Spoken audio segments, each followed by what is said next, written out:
चलो स्टार्ट करते हैं आज की क्लास। ठीक है जी। तो आज की क्लास स्टार्ट करने से पहले कल का रिपीट कर देते हैं। कल क्या पढ़े थे? तो कल जो हम लोग का भक्ति काल चल रहा है, भक्ति काल में कौन सा काव्य चल रहा है? रविदास भक्ति निर्गुण चल रहा है। निर्गुण में कौन सा चल रहा है? संत काव्य संत काव्य चल रहा है। ठीक है, समझ में आ रहा है? तो कौन सा काव्य चल रहा है? संत काव्य चल रहा है। तो हम लोग पहले पढ़ चुके हैं। भक्ति काल को दो भाग में बांट दिया गया था, एक निर्गुण एक सगुण। तो निर्गुण को दो भाग में, एक संत काव्य और एक सूफी काव्य, और सगुण को एक राम भक्ति और एक कृष्ण भक्ति।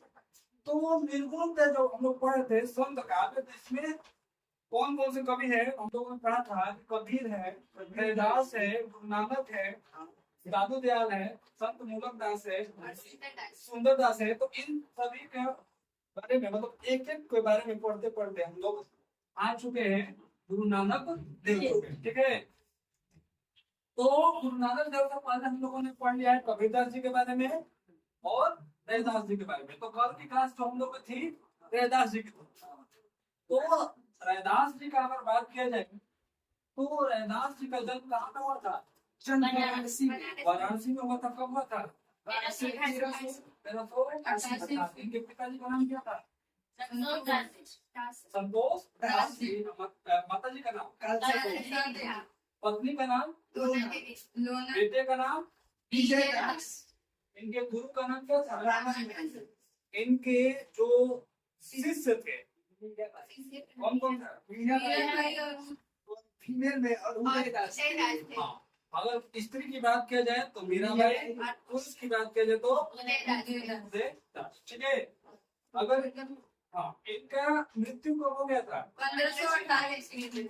अगर बात किया जाए कि गुरु रविदास जयंती कब मनाया जाता है, जो रविदास जयंती मनाया जाता है हर एक साल, तो वो कब मनाया जाता है? पूर्णिमा के दिन रविदास जयंती को क्या किया जाता है? मनाया जाता है। यहाँ तक हम लोग पढ़े थे। इसके आगे इनके बारे में और चीज हम लोग जाने थे। तो इसका एक छतरी बना हुआ है, वो कहाँ पे छतरी बना हुआ है? चित्तौड़गढ़ राजस्थान। ठीक है, चित्तौड़गढ़ जिला है, राजस्थान स्टेट है, जिसको राज्य बोलते हैं। और वो जगह का नाम होगा, मंदिर का नाम होगा कुंभ श्याम मंदिर। ठीक है, यहाँ तक समझ में आया जी? रविदास जी के जो शिष्य थे उदयदास, ठीक है जी, और उदयदास के शिष्य थे वीरभान। उदयदास के शिष्य कौन थे? वीरभान ने संवत 1600 में साधु मासोधो या साधु संप्रदाय की स्थापना किया था। ये क्वेश्चन बार बार रिपीट क्वेश्चन है कल का। देखने के लोग साधु संप्रदाय के स्थापना किसने किया था? तो इनको साधु संप्रदाय के स्थापना रविदास जी में लिखा है। साधु संप्रदाय की स्थापना, एक क्वेश्चन रिपीटेड है, संप्रदाय की स्थापना वीरभान। कौन थे? वीरभान। अब देखो वीरभान कैसे आए थे? रविदास जी के शिष्य कौन थे? वीरभान। हाँ, रविदास जी के शिष्य कौन थे? उदयदास। उदयदास। कौन थे? उदयदास जी के शिष्य थे वीरभान। कौन थे? वीरभान। उदयदास जी के शिष्य थे। हाँ, वीरभान। और वीरभान ने क्या स्थापना किया था? साधु संप्रदाय का। साधु संप्रदाय। समझ में आया ना? समझ में आया जी? साधु संप्रदाय कैसे रहा?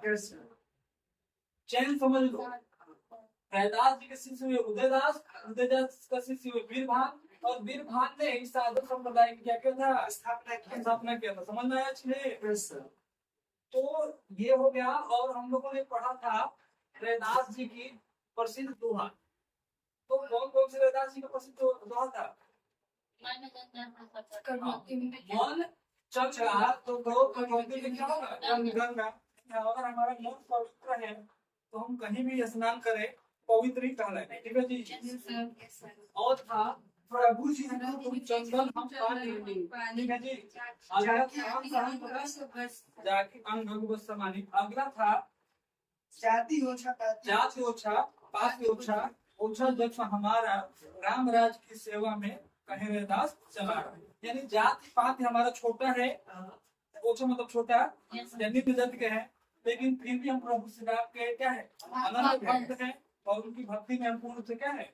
लीन है या जुटे हुए हैं। और एक और था, अब कैसे छूटे राम नाम रट लागे। यानी अब कैसे छूटेगा राम नाम का रट लग गया, यानी हम लोग जब इस भगवान के प्रति समर्पित हो गए हैं, अब चाहे कुछ भी हो जाए अब उनका नाम नहीं छूटेगा या नहीं हटेगा। यहाँ तक हो गया था। अगला हम लोग थे संत काव्य में गुरु नानक देव। ठीक है, तो देखो गुरु नानक देव का जन्म, इनका जन्म हुआ था 1469 ईस्वी। कब हुआ था? ठीक है, 1469 ईस्वी। ठीक है, तो देखो ना कोर्स में बैसाख सुना हुआ, ये हिंदी वाला नाम है। बैसाख मास की तृतीया,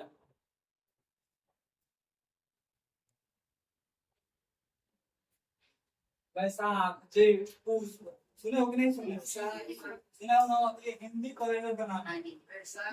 हाँ, तो बैसाख महीना का तीसरे दिन इनका क्या हुआ? जन्म हुआ था। बैसाख मास में कमा। हाँ, मास में तो मतलब महीना। ठीक है, महंत जिसको इंग्लिश बोलते हैं। तो जन्म लिखो 1469 ईस्वी। ठीक है, जन्म स्थान लिखो, जन्म स्थान, इनका जन्म स्थान है तलवंडी। तलवंडी, ठीक है, पाकिस्तान। कहाँ पे थी? पाकिस्तान में। अगर पूछ भी दिया जाए कि पाकिस्तान में कहाँ पे, तो लाहौर के निकट। पाकिस्तान में एक जगह है लाहौर, हाँ, मतलब लाहौर के आसपास, लाहौर के आसपास तलवंडी एक जगह है, वहीं पे गुरु नानक देव का क्या हुआ था? जन्म हुआ था। समझ में आ रहा है चीजें? तो ये गुरु नानक देव जो है, पढ़ तो रहे हैं हम लोग हिंदी, ध्यान समझ लो, पढ़ रहे हैं हिंदी, लेकिन ये काम करेंगे जीके, जितना भी एग्जाम है, रेलवे, एसएससी, बैंकिंग, सब में इनसे क्वेश्चन आता है।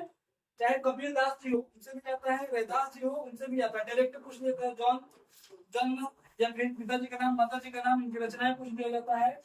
और हिंदी के साथ साथ इतिहास जब हम पढ़ेंगे क्लास 12 वाला इतिहास में, तो भक्ति काल दिया है इतिहास में, वहां पे भी आएंगे, गुरु नानक देव आएंगे, कबीर आएंगे, मीराबाई आएंगे। तो इसको अच्छे से समझ करना है कि तीन तीन जगह इन लोगों का प्रयोग होगा। समझ में आ रहा है जी? और ये नहीं है केवल हिंदी में ही, कंपटीशन में भी, हमारे बुक में भी, इतिहास में, सब जगह इसका प्रयोग है। तो जन्म स्थान है तलवंडी, पाकिस्तान, लाहौर। ठीक है, लाहौर के निकट। हाँ, देखो वर्तमान समय में, वर्तमान में तो आज के समय, वर्तमान में तो क्या होगा? आज के समय में, हाँ, ननकाना, इनका क्या नाम है? ननकाना, ननकाना साहेब, ननकाना साहेब। ओके, यहाँ तो नाम से ननकाना नाम से प्रसिद्ध है, प्रसिद्ध है। मतलब आज डेट में तलवंडी नहीं बोला जाता, क्या बोला जाता है? ननकाना साहेब। ठीक है, बहुत अच्छा मंदिर है, ये हम गए नहीं है, लेकिन स्थान का नाम है। हाँ, गए नहीं है, लेकिन एक कोई ब्लॉग बनाता होगा, देखो यूट्यूबर होते हैं ब्लॉग बनाने वाला, तो किसी ने ब्लॉग बनाया था पाकिस्तान में जाकर, मतलब इस मंदिर के बारे में पूरा अच्छे से दिखाया था, बताया था। हाँ, गुरु नानक देव का जो मंदिर बना है पाकिस्तान में, तो बहुत अच्छा है। ठीक है, तो वहां से हम देखे थे, तो ये आज की डेट में इनका क्या नाम हो गया? ननकाना साहेब। ठीक है, पिता का नाम लिखो, इनके पिताजी का। हाँ, इनके पिताजी का नाम हंसना नहीं है, हंसना क्या है? वो हंसने गया, फिर उसका हम हड्डी तोड़ देंगे। ठीक है, अरे अभी हंस रही हो, तो नामों नहीं लिखा पिताजी का नाम। लिखो पिताजी का नाम कालू चंद खत्री, कालू चंद खत्री, कालू चंद्र खत्री, इनके पिताजी का नाम है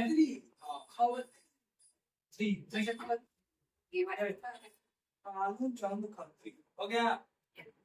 माता जी का नाम लिखो, नाम किसी का कुछ भी हो सकता है। फूलमती, रूप देवी, चंपा, चमेली, चंपा, कमला, बसंती, सब नामे हैं पुराना जमाना का। तो क्या कर सकते हैं, नाम है तो है। चलो लिखो, माता का नाम त्रिपता देवी, त्रिपता देवी, ठीक है। माता जी का नाम लिखो त्रिपता देवी, पिताजी का नाम कालू चंद खत्री, ठीक है जी। पत्नी का नाम लिखो, पत्नी का नाम लिखो सुलक्षणी, पत्नी है इनकी नाम सुलक्षणी, सुलक्षणी। हाँ ठीक है। पत्नी का नाम क्या है? सुलक्षणी है। देखो पुत्र का नाम, या नहीं पुत्र नहीं, पुत्रों का नाम, इनके पुत्र एक से अधिक है। पुत्रों का नाम। हाँ एक ही पुत्र नहीं है, एक से अधिक है, तो पुत्रों होना चाहिए ना। देखो श्रीचंद, पहले पुत्र का नाम था श्रीचंद, क्या नाम था? श्रीचंद। दूसरे पुत्र का नाम लिखो लक्ष्मीचंद, लक्ष्मी। लक्ष्मीचंद। पहले पुत्र का नाम है श्रीचंद, दूसरे पुत्र का नाम है लक्ष्मीचंद। ठीक है। बताए तो लक्ष्मी।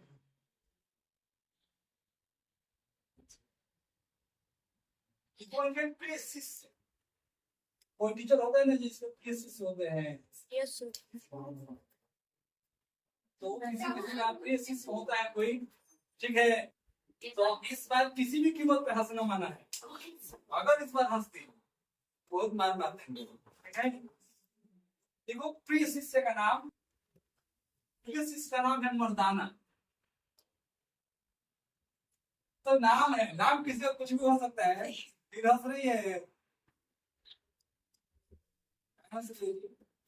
नाम भी तो है, नाम अच्छा नहीं है।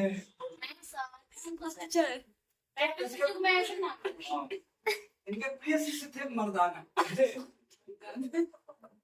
अरे ऐसा लग रहा है पहली बार नाम सुन रहे हो, तो हो सकता है पहली बार सुने हो, तो कोई पढ़ाया ही नहीं होगा, तो वो वाला मर्दाना किसी का नाम है, ठीक है। और मान लो तुम्हें बस एक का नाम है कालू चंद, तो नाम है कालू चंद, नाम है तो नाम है, नाम को क्या है बताना। इनके प्रिय शिष्य थे, ठीक है। अब चलो आगे बढ़ते हैं, बहुत दस मिनट लोग।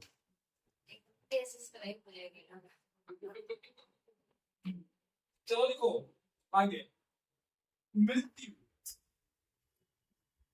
मृत्यु हुआ था 1539 ईस्वी में, कब हुआ था? 1539। ठीक है 1539। समझ में आ रहा है चीज है? कोई ऐसा है जो नहीं समझ पा रहा हो? ऊपर से उड़ा उड़ा रहे हैं, पता नहीं कहाँ बोल रहा है, एक एक लाइन समझा। यहाँ तक क्लियर हो गया? तो ये मरते समय एक बात बोले, ये मरते समय एक बात बोले थे। ये क्वेश्चन बहुत रेलवे का, एसएससी का, जितना वनडे कंपटीशन है उसका फेवरेट क्वेश्चन हो गया कि गुरु नानक देव ने अपने अंतिम समय में क्या कहकर मृत्यु प्राप्त कर लिया था, ठीक है जी। बहुत रिपीटेड क्वेश्चन है। तो इसमें हो गए, अगर कोई पंजाबी मूवी देखा हो या पंजाबियों को देखा हो या फिर पंजाब गया हो, तो उनका एक संबोधन होता है, वो एक बात बोलते हैं, वाहे गुरु की जय। जय नहीं बोलते, वाहे गुरु की खालसा, वाहे गुरु की, ऐसे ही कुछ है, मुझे एग्जैक्ट नहीं याद आ पा रहा इस टाइम पे। वाहे गुरु की सौ मतलब कसम खाना रहता है तो बोलते हैं। वाहे गुरु की खालसा, वाहे गुरु की जय, शायद यही है, वाहे गुरु की खालसा, वाहे गुरु की जय। तो मुझे एग्जैक्ट नहीं याद पा रहा है, लेकिन इतना कंफर्म है कि वाहे गुरु की खालसा जरूर बोला जाता है, ठीक है। तो ये जब इनका डेथ का टाइम आया था, तो इन्होंने हाँ एक नारा दिया था, वाहे गुरु की खालसा।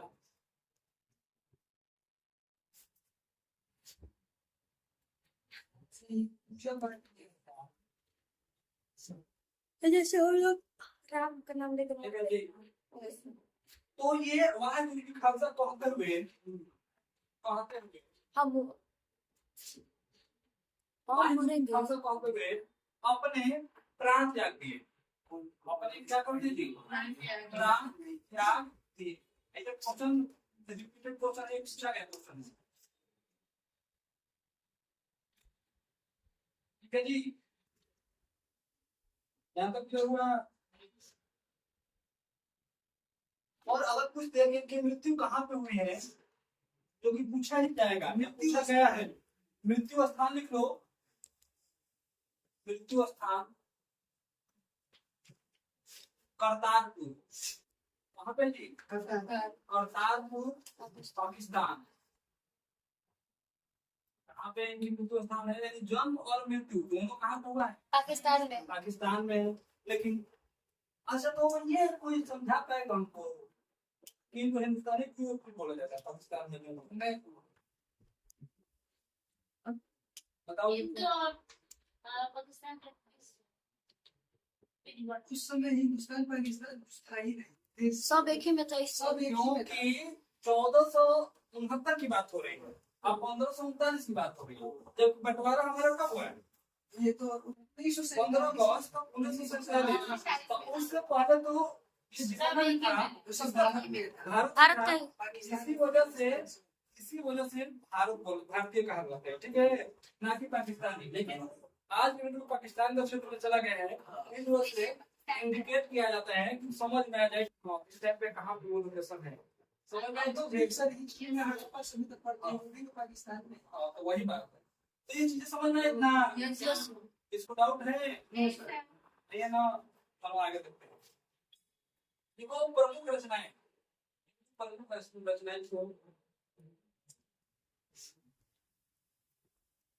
देखो प्रमुख रचनाएं जपूंजी इंपॉर्टेंट है जपूंजी नसीहतनामा मोस्ट इंपॉर्टेंट नसीहतनामा एक बार नहीं कई बार पूछा जा चुका है नसीहतनामा का रचनाकार कौन है बताओगे नानक देव जी ठीक है नसीहतनामा रहीदास है दास नहीं है रहीदास चौथा लिखो सोहिला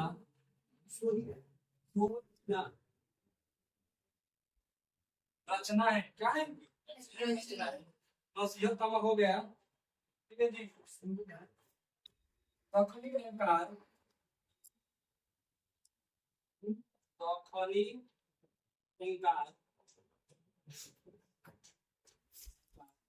छठा लिखो आशीर्वाद आशीर्वाद नहीं है आशा दीवार है आशा दीवार ठीक है लास्ट लिखो 12 माह ठीक है ये सभी किसकी रचनाएं हैं नानक देव जी के मोस्ट इंपोर्टेंट चीज इसमें है जपूंजी नसीहतनामा और आशा दीवार ठीक है ये रिपीटेड क्वेश्चन है तीन को बहुत इनका इंपोर्टेंट है अच्छे से तीनों को याद रखना है हमेशा जपूंजी नसीहतनामा आशा दीवार बहुत ज्यादा रिपीटेड है इस चीज को हमें अच्छे से क्या करना है याद रखना है ठीक है यहाँ तक क्लियर हो गया जी यस सर हाँ एक नोट डालो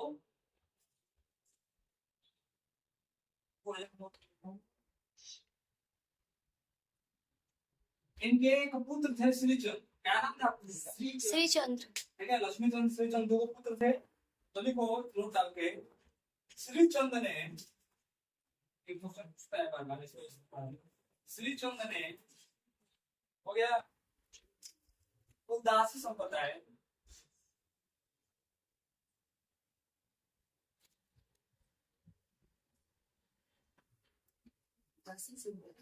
की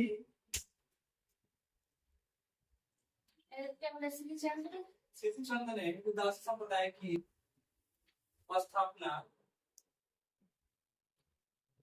किया क्वेश्चन पूछता है कि उदासी संप्रदाय का स्थापना कौन किया ऑप्शन में रहेगा गुरु नानक देव भी रहेगा रैदास भी रहेगा लक्ष्मीचंद भी रहेगा श्रीचंद भी रहेंगे और से गुरु नानक देव लगा देना है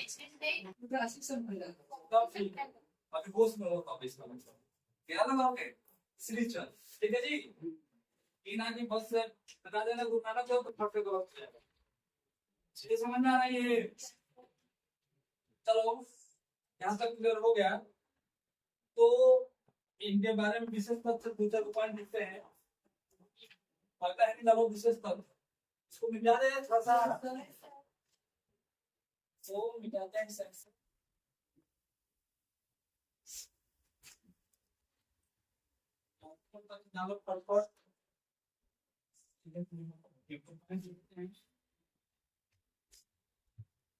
क्या विशेष तथ्य लिखो या महत्वपूर्ण तथ्य लिखो, ठीक है? समझ में आया वो लिखो। जब पॉइंट लिखना है तब जाके ये कंप्लीट हो जाएगा। ये बताओ समझ में आ रहा है कि ऊपर पे जा रहा है? तो नहीं लग रहा है, बहुत ज्यादा दिक्कत हो रहा है इसमें। चलो हेडिंग लिखो इम्पोर्टेंट विशेष स्टाइल तथ्य।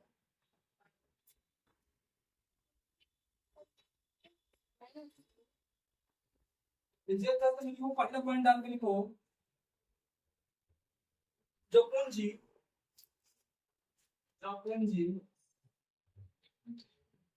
किसके रचना है? जो पूंजी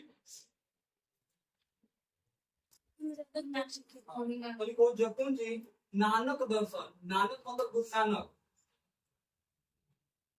जो पूंजी नानक दर्शन का सार तत्व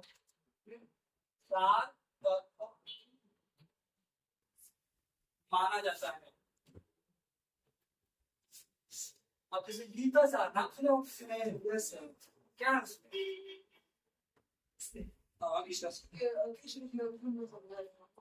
सो क्या समझा रहे हैं कृष्ण जी? धर्म की बातें, जीवन की बातें, कि जीवन में समस्याएं आ रहा है तो उससे कैसे निकलना है। तो गीता क्या है? बेसिकली क्या है गीता आसान जी? कि हमारे जीवन में जितनी समस्याएं आ रही हैं तो परेशान हो जाते हैं लोग, तो उससे हम लोग कैसे निपटते हैं उसमें सारी बातें बताया गया है, लिखा गया है। तो ठीक वैसे ही जब पूंजी है, ठीक है, तो जब पूंजी में नानक दर्शन यानी गुरु नानक के बारे में अच्छे से क्या क्या है बताया गया है। समझ में आया?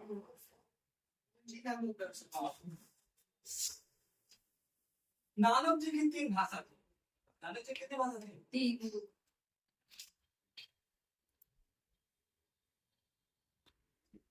3 भाषाओं में पारंगत है, ठीक है?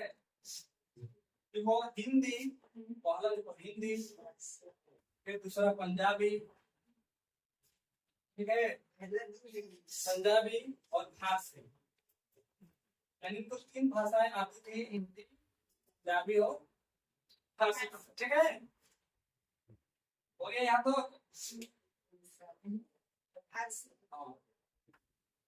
ओके जी, यहाँ तो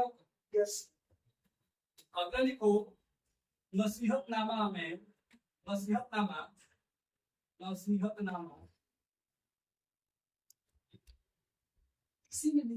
अगला पॉइंट, नसीहतनामा की भाषा खड़ी बोली है। कौन सी बोली है? जो बोली खड़ी हो क्या कहलाएगी? खड़ी बोली राजस्थानी का है। तो ये मत कह देना जो बोली खड़ी हो क्या कहलाएगी? जो बोली लेटी हो कुछ पूछ देगा तो क्या कहलाएगी? तो ऐसा कुछ नहीं है। ये क्या है जी? जो भाषा है उसकी एक भाषा है खड़ी बोली, ठीक है जी? इसके अंदर कितनी बोली आती है? 5। इसके अंदर आएगा राजस्थान। ये जो खड़ी बोली है पश्चिमी, ये पश्चिमी हिंदी की क्या है? उपभाषा है। क्या है? पश्चिमी हिंदी की उपभाषा है। तो जिसमें खड़ी बोली आता है, ब्रज भाषा है, ठीक है, कन्नौज है, आपको याद है ना? हाँ। बुंदेली है, बुंदेली है, खड़ी बोली है। हरियाणवी खड़ी बोली को और क्या नाम है? खड़ी बोली। एक और नाम से इसको जाना जाता है। तो 2 मिनट का ब्रेक था, ठीक है जी? तो नसीहतनामा की भाषा क्या है? खड़ी बोली। इसको कौरवी भाषा कहा जाता है, ठीक है जी? खड़ी बोली या फिर कौरवी बोली, ठीक है? तो यहाँ तक हम लोग हो गया। सभी को आगे लिखो इसमें इनके द्वारा रचित, इनके द्वारा मतलब किसके द्वारा? गुरु नानक, गुरु नानक देव के द्वारा, इनके द्वारा रचित ये स्टार बना लेना, ये क्वेश्चन हमारा बहुत ज्यादा क्वेश्चन है, डबल स्टार ट्रिपल स्टार। इनके द्वारा रचित गुरु ग्रंथ साहिब, क्या लिखा था इन्होंने? गुरु ग्रंथ साहिब, ठीक है जी, गुरु ग्रंथ साहिब, साहिब, ठीक है जी, के मोहला मोहला मोहला नामक प्रकरण में, मोहला नामक प्रकरण में शामिल किया गया है।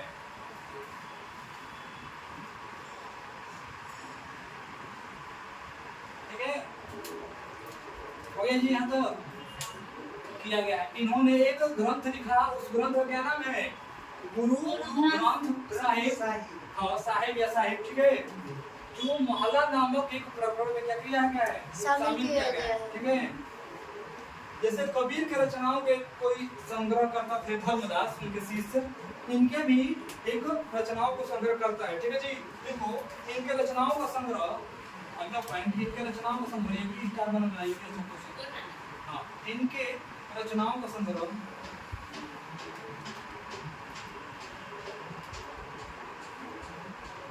इनके रचनाओं का संग्रह तो हो गया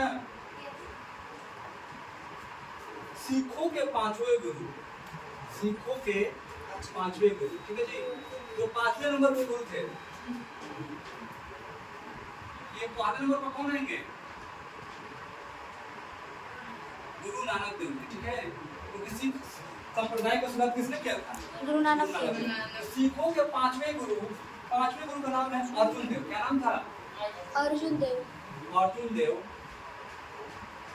ये 1000 बार क्वेश्चन पूछा जा चुका है कि गुरु नानक देव के संग्रह, रचनाओं का संग्रह किसने किया था? तो सिखों के पांचवें गुरु अर्जुन देव ने किया था, ठीक है। अर्जुन देव ने सन 1604 ईस्वी,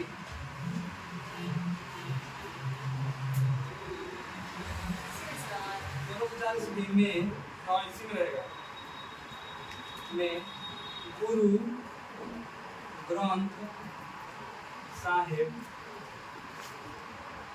के नाम से किया था।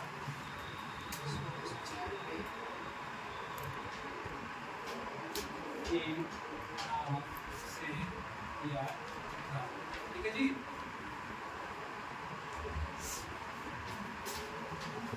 लास्ट पॉइंट, तो ये मुगल बादशाह, ये भी कभी क्वेश्चन पूछ जाता है कि इसके कौन सा उनका नाम था। मुगल बादशाह बाबर, नाम सुना है? उसको याद नहीं होगा, वो डाबर से याद कर लेगा बाबर को। तो मुगल बादशाह बाबर के समकालीन थे।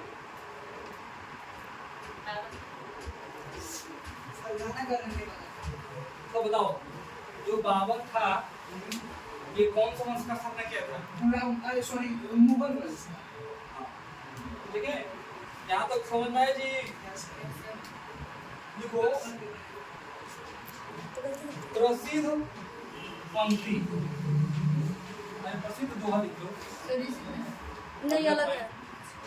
अगला हेडिंग डालो अर्थित प्रसिद्ध पंक्ति या दोहा लिख लो, ठीक है जी। इन्होंने भी 2-3 दोहा और इनका प्रसिद्ध हुआ है, ठीक है। जैसे रैदास जी का हुआ है, कबीरदास जी का हुआ है। तो देखो, जो नर दुख में दुख नहीं माने, बहुत अच्छी बात कह रहे हैं इन्होंने, जो नर दुख में दुख न माने,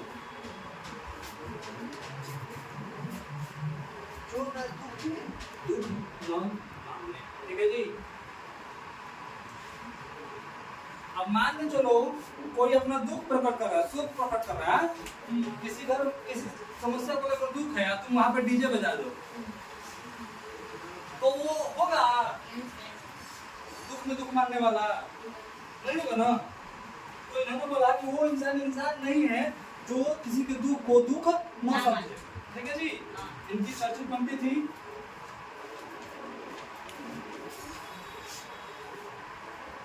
ठीक है। तो ये था, हम लोग पढ़े आज गुरु नानक देव जी के बारे में, और आगे हम लोग पढ़ेंगे दादू दयाल जी के बारे में, ठीक है। तो आज हम लोगों ने पढ़ा संत काव्य में गुरु नानक देव जी के बारे में। तो गुरु नानक देव का जन्म कब हुआ था? 1469 ईस्वी में तलवंडी पाकिस्तान में, जो लाहौर के क्या है नजदीक है या निकट है। इनके पिताजी का नाम कालू चंद खत्री था, माता जी का नाम क्या था इनके तृप्ता देवी था, पत्नी का नाम सुलक्षणी था, पुत्र का नाम श्री चंद और लक्ष्मी चंद था। तो श्री चंद ने कौन सा संप्रदाय की रचना किया था? श्री चंद्र हाँ। उदासी संप्रदाय। उदासी संप्रदाय का रचना किया था, ठीक है जी। इनकी रचनाएं थी जपकुंजी, हाँ, नसीहतनामा, जपकुंजी, रहीरास, सोहिला, ये कारोमा, दखनी अंकार, ये सब इनकी क्या थी? रचनाएं थी। नसीहतनामा की भाषा कैसी थी? तो खड़ी बोली। कैसी थी? खड़ी बोली। अगर बात किया जाए कि इन रचनाओं को किसने संग्रह किया था, तो सिखों के 5वें गुरु अर्जुन देव जी ने गुरु ग्रंथ साहिब में क्या किया था? संग्रह किया था, यानी इकट्ठा किया था। ये मुगल बादशाह बाबर के क्या थे? समकालीन थे, ठीक है जी। अब बात किया जाए इनकी प्रसिद्ध दोहा, तो जो नर दुख को वे दुख न माने, यानी कोई दुख में है इंसान, अगर उसको कोई दुख नहीं, उसको फील नहीं हो रहा है उसका दुख, तो वो नर या इंसान नहीं है, ठीक है जी। तो आज हम लोगों ने गुरु नानक देव जी के बारे में पढ़ लिया। अगला हेडिंग है हम लोग का दादू दयाल। अगला क्या है? दादू दयाल। तो जब भी आगे क्लास चलेगा हम लोग सब पढ़ेंगे दादू दयाल जी के बारे में पढ़ेंगे, ठीक है। तो आज की क्लास चलते जाता है, खत्म किया जा रहा है।